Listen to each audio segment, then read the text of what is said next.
In this video, we're going to talk about how to burn fat.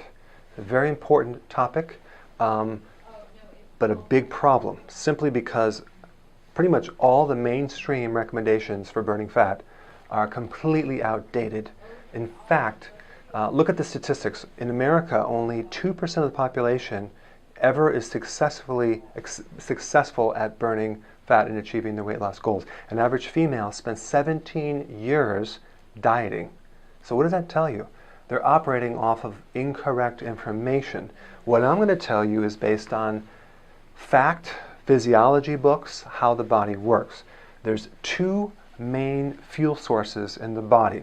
Okay, you have fat and you have stored sugar. There is a third one called muscle, but I'm not going to get into that because you have to be very, very sick for your body to start using muscle protein as a fuel source.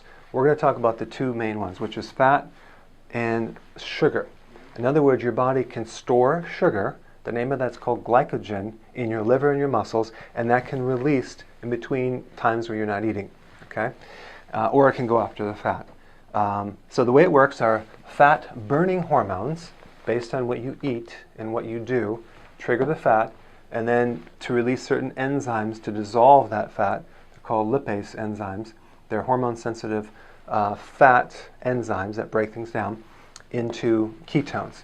Ketones are the byproduct of fat metabolism, and your body can run on these very efficiently, way better actually. It's a better fuel source. It's a cleaner fuel source. Your body can run on this, even your brain can run on ketones. Now, fat-making hormones trigger the storage of sugar and the conversion of the sugar into fat. So that's how that works. The great majority of people are only burning sugar, which is glucose. They're not burning fat. What occurs is they will lose some temporary water weight and they hit a plateau, thinking that's actual fat, but they never actually burn fat. And I can prove that because I have a machine that measures how much fat someone burns, and you can very easily see they lose water weight and then they plateau. So the great majority of people burn sugar, they're not actually burning fat. So in this next section, I'm going to tell you about the single control factor, what determines whether you're burning fat or whether you're burning sugar. So here it is, the number one controller of whether you burn actual fat or whether you're burning sugar is this one hormone called insulin. So insulin, even in small amounts, has the strength and the domination to prevent you from tapping into your fat reserve. So here's a little graph on how much insulin, or let's just say, when I talk about insulin, I'm going to talk about sugar because sugar triggers insulin. So I could easily say the number one control of whether you burn fat is sugar or hidden sugars, but I'm just going to call insulin sugar right now. So if that sugar is high, let's say it's high sugar right here, or high insulin, you're not going to be able to burn fat. Your body is running on sugar. So let's say you eat moderately and you have, let's say, half of the amount of sugar. So because someone said everything in moderation, it still won't work because insulin has to be 0 or sugar has to be 0 to tap into ketones, which is the byproduct of fat burning, which is ketosis. So in other words, it's not a graph that's a gradual graph. You have to make insulin, or so we say sugar, 0 before you can burn fat. So now what we're going to talk about is this thing called ketosis. Ketosis is what we want to get into, and you may hear some negative things about ketosis because it relates to diabetes, but we're talking about doing ketosis in a very healthy way. Okay? Ketosis is the healthiest thing to do for your blood sugars, for your heart, for your brain, and other conditions like polycystic ovarian syndrome. Really, really important, because think about that condition. The person is usually always insulin resistant, and if they go on this, they see great improvements. Okay, so we want to get the person in ketosis.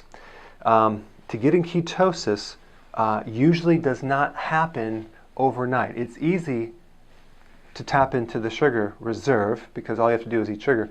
But to get into ketosis, it can sometimes take way more than 2 days. It could take a week to 2 weeks, up to a month, and maybe in some situations 5 or even 6 weeks before you're really hardcore into fat burning. Now, why is that? Because you've been living on sugar your whole life, and your system is so inefficient and so used to burning sugar. To convert that over, it's called a keto adaptation. So you're adapting to burning fat. Just takes a little bit longer. Don't worry about it, because you can see ketones in your urine within a few days. But the point is, you want to stick with it a little longer. And I think what discourages a lot of people is they think they're going to burn fat in a day or two, and they get discouraged and they stop. When in fact, to adapt your body into fat burning, it could take up to a month to possibly 6 weeks in very extreme cases. I'm telling you that because it might happen in a week, or maybe a little longer than a week. But just hang in there and stick with it, because it will happen. And your body will be burning fat, and a lot of problems will actually go away. So now let's talk about what foods that you have to eat to get into ketosis. Okay, so here's what you need to eat. Number one, you want to keep your carbohydrates within 5 to 10% of the entire amount of calories that you eat in a given day. Now, the type of carbohydrates we're going to recommend are vegetable in nature. So why vegetable? Even though they have a small amount of carbohydrate, they have a lot of vitamins and minerals that you're not going to get with protein or fat. So we do want the vegetable carbohydrates here in a good amount, okay? But the net sugars from that is going to be very, very, very low, if anything at all, okay? 25% of your diet should come in the form of protein. This thing that I'm telling you is not the Atkins diet. Atkins is a lot of protein. Our body is not made out of carbohydrate. Some of our body is protein, but a lot of our body is made out of fat, and that's the third one right here. 65 to 80% of your calories should be in the form of fat. Now, before you freak out, realize that I'm actually have been in ketosis for quite a while, and I have a lot of clients that also have been in ketosis, and it's a very healthy thing to do because you feel so good. But fat is good. It's going to be in the form of healthy fats, and it's not going to be obviously deep fried, anything. So we want the carbohydrates, vegetable. We want the protein. So that would kind of come out to about, I'd say about 4 to 5, maybe 6 ounces of protein with each meal. Okay, but see, most protein comes with fat. So a lot of your protein source actually comes from fat as well. But you do not want to consume the lean proteins, and that is because you need that fat to get your body into ketosis. Eskimos consume blubber, and they actually are in a state of ketosis, and they can actually, a lot of them actually have 0 heart problems at all. And if you're concerned about increasing your cholesterol, realize this: your body makes 2,000 milligrams of cholesterol every single day. Why would your body make that much cholesterol if it didn't need it? So when you consume more cholesterol or fat, your body just makes less. That's how it works. You need this cholesterol to build the surrounding around your cells. You need it as raw material to build up your hormones, especially stress hormones. You need it for the lens of the eye and even the brain. A lot of cholesterol is in our brain to help the nerve connectivity. So your body adapts to that. So we need a lot of it. I mean, like 1 egg would be 300 milligrams. So you have to have like 40 eggs to equal what your body makes every single day. But it adapts. So you eat less, your body makes more. You eat more, the body makes less. So now, 65 to 80% of your body should be in the form of fat. So that is the formula to get someone in fat burning. One time in high school, I was a wrestler and I tried to gain weight. And so what I did is I decided, well, of course, if I want to gain weight, I have to eat fatty foods. I started losing weight the more fat that I ate. And that kind of confused me until later when I got into the physiology of it, and I found out that consuming fat is neutral with insulin. Eating fat does not trigger insulin. Insulin is the key thing that must be 0, because once you get your body into fat burning by doing this, all it's going to take is a little bit of sugar to totally throw you out of ketosis once your body has adapted to it. But you'll feel much better with your energy, with your cardiovascular, with your endurance.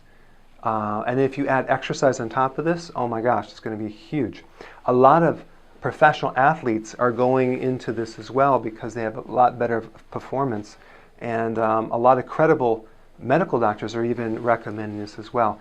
So it's a new thing, and you know it's true because it's the exact opposite of what mainstream is telling you to do.